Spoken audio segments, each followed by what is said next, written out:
Assalamualaikum warahmatullahi wabarakatuh. Selamat sore, salam sejahtera bagi kita semua. Pada sore ini Senin 20 Juli 2020 kami dari Tugas Percepatan Penanganan COVID-19 Provinsi Kalimantan Selatan menyampaikan beberapa informasi terkait dengan update penanganan COVID-19 di wilayah Provinsi Kalimantan Selatan.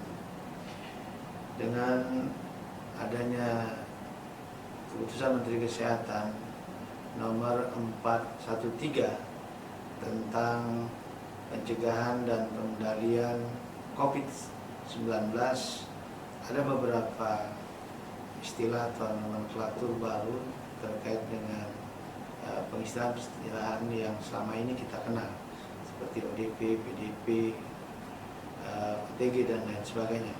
Oleh karena itu saat ini kita semua menyesuaikan dengan istilah-istilah itu, tetapi tidak hanya istilah-istilah, namun juga beberapa strategi-strategi di dalam upaya-upaya kita dalam menangani COVID-19, terutama di wilayah Provinsi Kalimantan Selatan.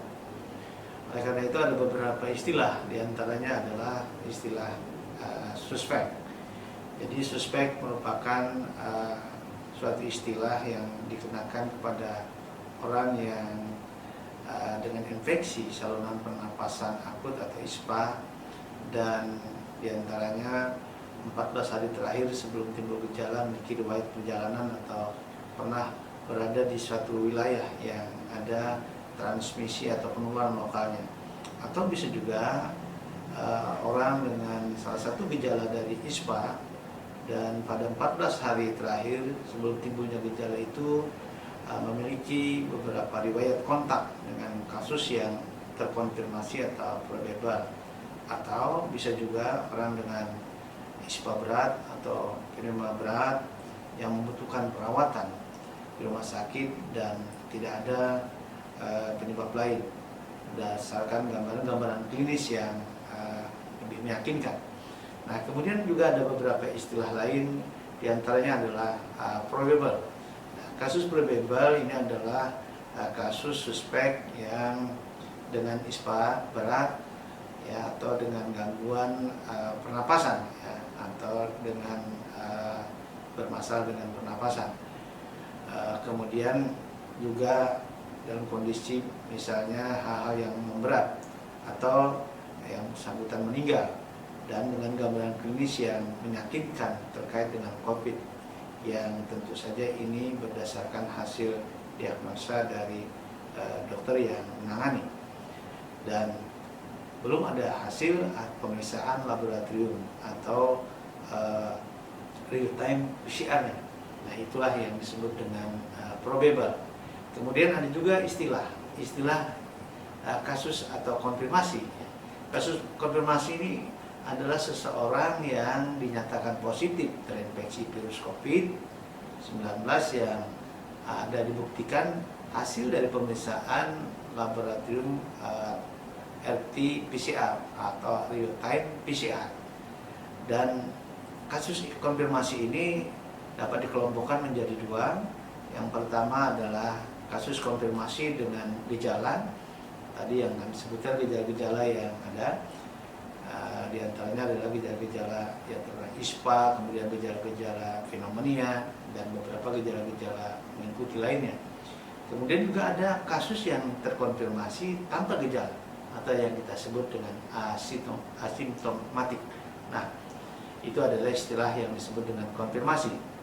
Dan ada lagi satu istilah yang juga dikenal dengan istilah kontak erat.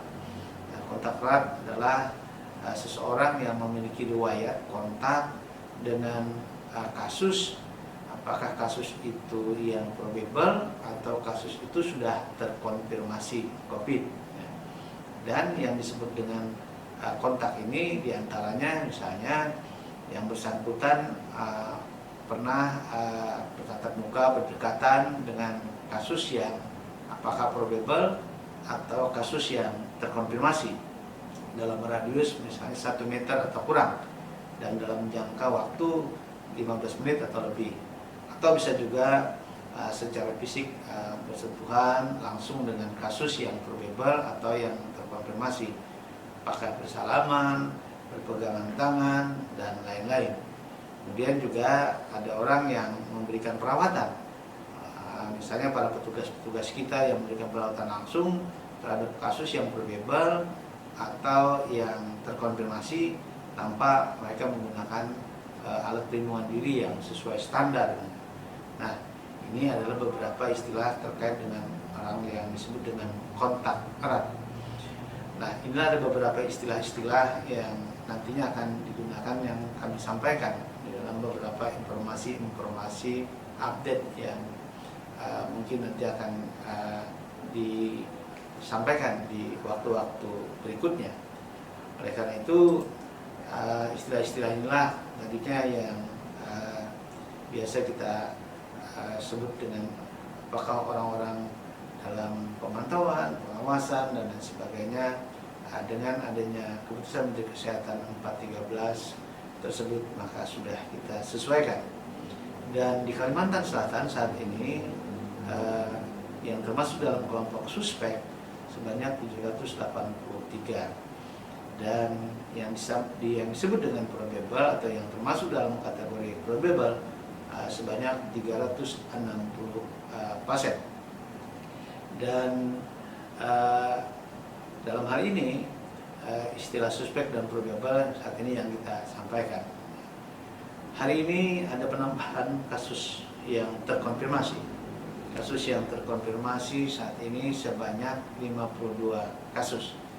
Dan 52 kasus ini diantaranya adalah 13 dari yang probable atau yang bergejala atau simptomatik yang terkonfirmasi, yaitu yang dirawat di beberapa rumah sakit. Dan diantaranya ada 7 di Rumah Sakit Maulin, kemudian ada 1 dari Rumah Sakit Hasan Basri, 2 dari Rumah Sakit Piasin, kemudian 2 dari Rumah Sakit Bayangkara, 1 dari Rumah Sakit Ansari Saleh. Kemudian ada 38 hasil tracing dan ini terkonfirmasi tanpa gejala.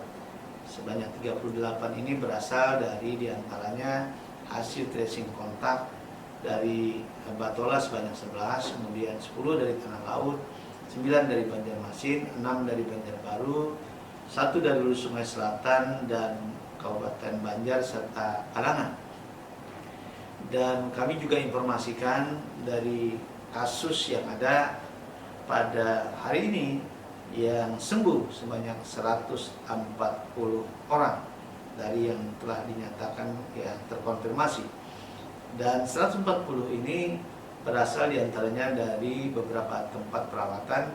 Yang pertama adalah 47 dari isolasi mandiri di Banjarmasin, kemudian yang dirawat di Rumah Sakit Idaman Banjarbaru sebanyak 5. Ada 42 dari perawatan di karantina khusus di Balangan, kemudian ada 8 di karantina khusus dari Tanah Laut, 1 dari Rumah Sakit Umum Ulin, kemudian ada 16 dari perawatan di karantina khusus di Hulu Sungai Selatan, ada 20 dari karantina khususnya di Batola, 1 di karantina khususnya Hulu Sungai Utara.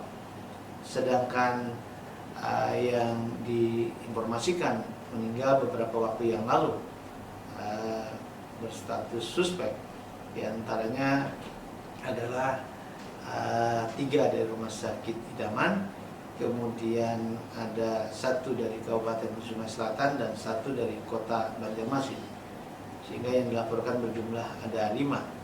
Dan ini yang meninggal pada waktu yang beberapa waktu yang lalu, ada tanggal 17 Juni, kemudian ada tanggal 2, 4, 6, dan 9 Juli.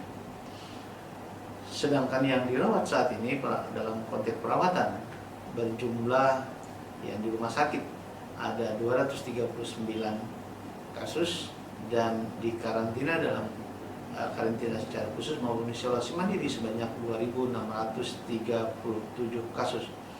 Oleh karena itu saat ini total kasus yang ada berjumlah 4.990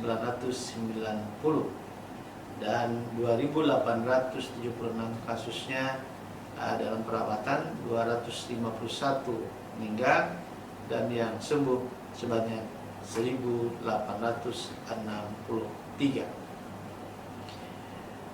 Saat ini yang dirawat di beberapa rumah sakit, diantaranya ada di Rumah Sakit Hasan Basri, kemudian di Rumah Sakit Ulin, Ansari Saleh, Ciputra, Bayangkara, Abdul Aziz di Patola, kemudian Bu Yasin, Rumah Sakit Islam, Idaman, Sultan Suryansa, Rumah Sakit Pertamina Tabalong, Datu Sanggul, Kumbala Batung, Suaka Insan, Daman Huri, kemudian Rumah Sakit Daha, Rumah Sakit Abadarudin, dan Rumah Sakit Balangan. Dan ini berjumlah sekitar 239 atau 8,31%-nya. Dan saat ini yang kami laporkan sebanyak kasus baru yang tambahan sebanyak 51. Ini berasal dari hasil spesimen yang diperiksa di beberapa tempat, yaitu BB3L, kemudian Rumah Sakit Ansari Saleh. Jumlahnya total sekitar 489 spesimen.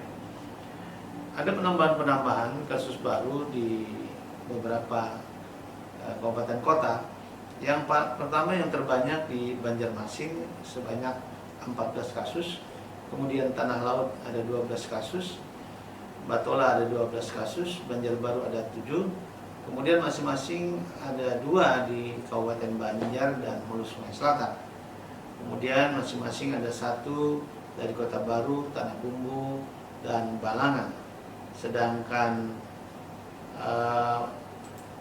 Tabalong, kemudian Tapin, Hulu Sungai Utara, dan Hulu Sungai Tengah tidak ada penambahan kasus baru. Demikian beberapa informasi yang kami sampaikan sebagai update berita atau informasi penanganan COVID-19 di wilayah Provinsi Kalimantan Selatan. Terima kasih. Assalamualaikum warahmatullahi wabarakatuh.